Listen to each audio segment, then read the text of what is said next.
talented, funny, beloved comedian who just set a record. Listen to this. 3 sold-out performances at Madison Square Garden. Wow. That's a lot of tickets, ladies and gentlemen. That's 3. He has a new comedy special entitled Louis C.K. Live at the Comedy Store, and it'll be available for download tomorrow. Here he is, Louis C.K.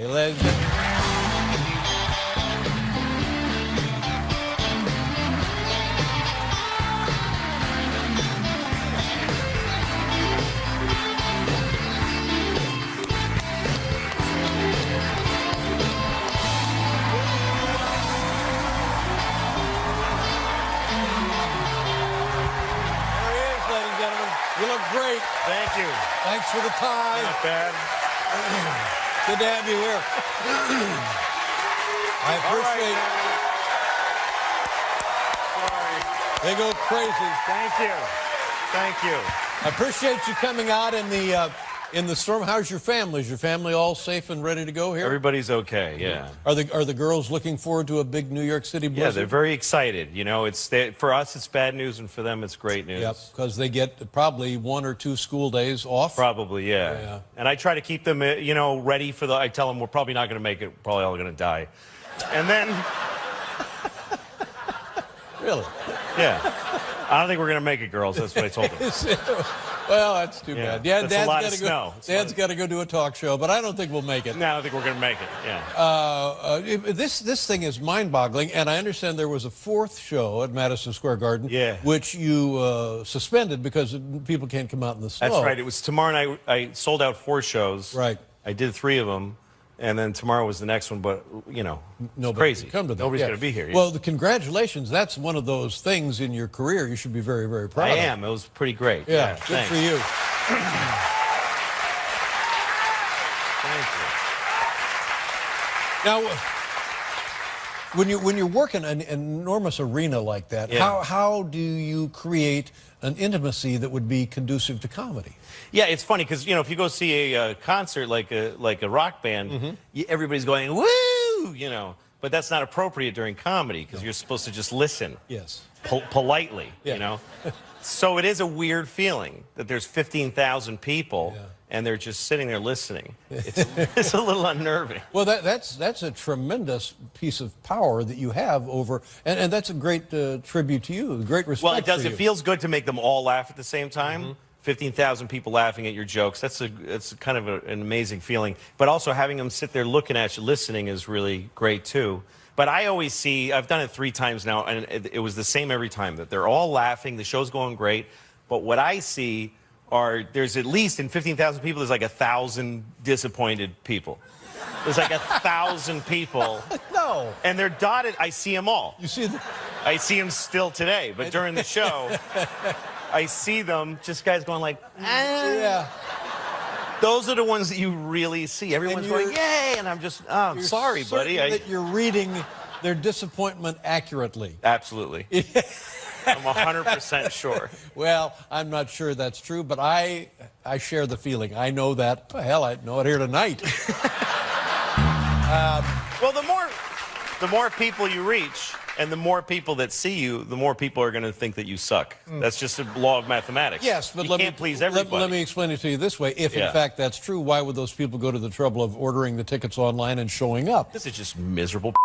I don't know. They just like to go to... That's not their fault. Well, no. Okay. It's not their fault. I don't know. They heard I was good. Case closed. They heard I was good. Well, you ought to... Is there a discount if you're a miserable... There should be. Yeah, there really ought to be in life. Now, when I started doing stand-up comedy, I went to a place called the Comedy Store. Yeah. And I love the Comedy Store because, for one thing, there is no better location for a club, especially in Los Angeles, than right there on Sunset Boulevard. That's right. Looking out at the beautiful lights at the nighttime and the sunset, the excitement and so forth. And you also worked there, but you didn't... What is the problem? You didn't like it or you do like it? Well... you have to pass audition there, no matter who you are. And I never really worked there because I didn't get a chance to audition. And then at one point, I'd been on your show. I was a known comedian. And I called and said, can I work the Comedy Store? They said, you still got to audition. So you have to come in and they put you up for Yeah, they put you up for a few minutes and you do your act for Mitzi Shore, who's the owner. She's the one she started the club. And so Mitzi Shore, I came in to audition, and she's sitting in this table directly across from me.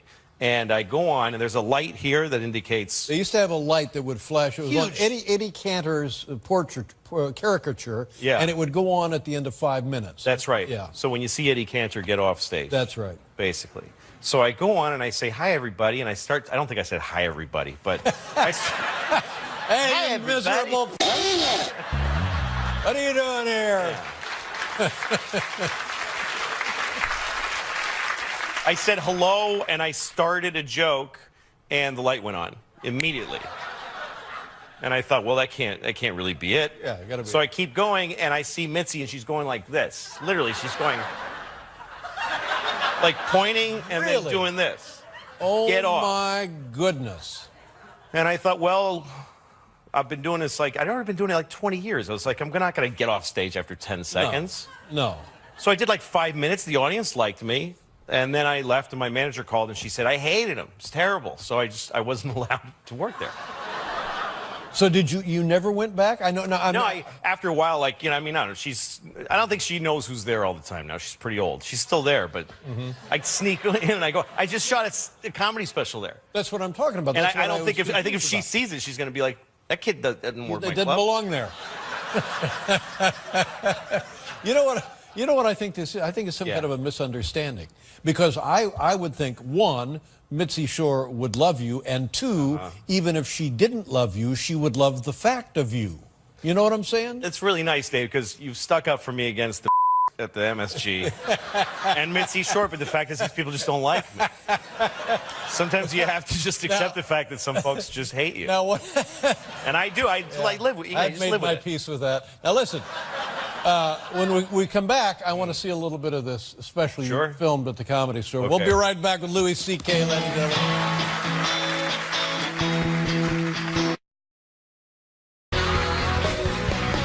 Look, it's me and Louis C.K., ladies and gentlemen. I'm gonna start telling people that I sold out Madison Square Garden, and they're gonna say, "Wow!" And I said, "Yeah, but you know, it was the night of the big blizzard." Before we get to the, tell me about the Super Bowl. What do you care? Do you like? Do you want? Do you know anything? Well, I'm from Boston, so I'm a Patriots fan. Yeah. And, why are they so oily? Well, because they want to win real bad. Yeah. So sometimes you do stuff that's not fair, so that you can win. I have no problem with it. I think it's hilarious. Well, it is hilarious. Why not? It's a stupid football game. I mean, just deflate the balls, poke a guy in the eye or whatever. It's football. But now, I put a lot of thought to this because I don't have I mean, other than the fact that they beat my Indianapolis Colts. Well, and football people tell me that an underinflated football usually represents about 45, 50 points. Exactly. Like that's a stretch. So now I'm hot. Right. Sure. But it was the Tom Brady's at the press conference after they beat the Ravens. Have you heard this story? Yeah, he's talking about his balls and stuff the whole time. No. This is after the Ravens game. Sorry, I don't know. And he's saying the Ravens are upset because they're running trick plays and they got different lineups and formations and stuff. Yeah. And Brady says, well, they should read the rule book. Now the Ravens think, wait a minute. Pretty boy is telling us to read the rule book? Right. So the guy, Harbaugh, calls Pagano in Indianapolis, and he says, you know what? They're using underinflated balls. Make us think about it. Yeah. And that's how the whole thing started. So Tom Brady is getting, for shooting his mouth off, he's getting it right back. It's right. It's great.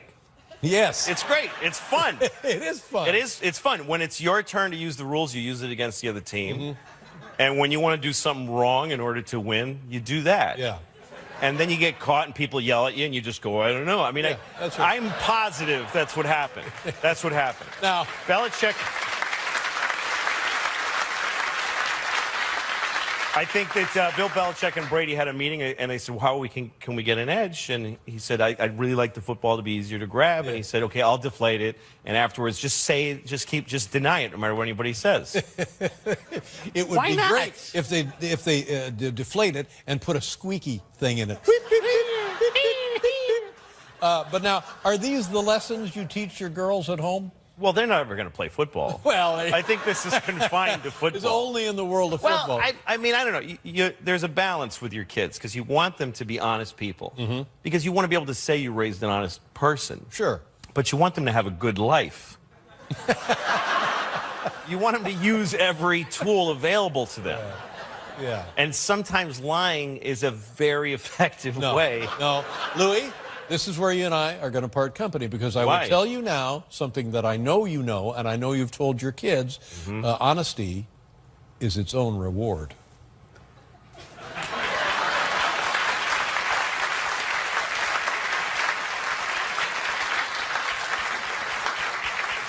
I don't think so. I don't think so. But here's the thing to me about lying is that I don't think you should do it, but I get it. That's how I feel about it. I get it. Right. Because kids lie because they're in trouble. You know, if you're in trouble as a kid, it's too much. You can't take it. Yeah, kids don't lie for some weird Machiavellian, they're not like, what my teacher said about you? It's interesting. They're not trying to start something. No. It's because somebody was like, did you take the chocolate? And they're terrified. Yeah. Terrified. Yeah. If you're in trouble, you don't care. You're a grown up. You just go, oh, sorry. Right? Well, again, I've been in trouble, and that didn't work.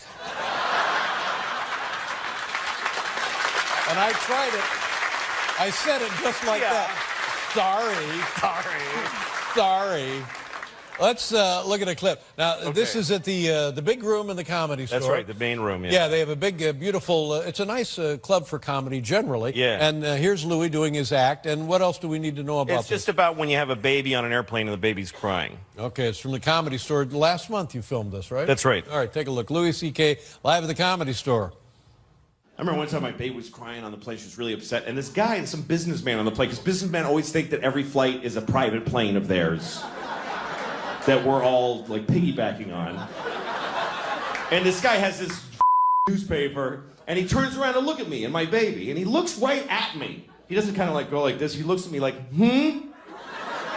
Like, could you?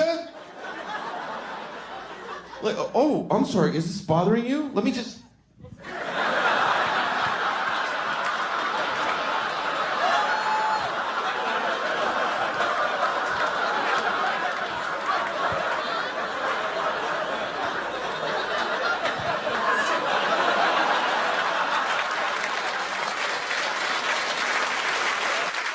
That's right.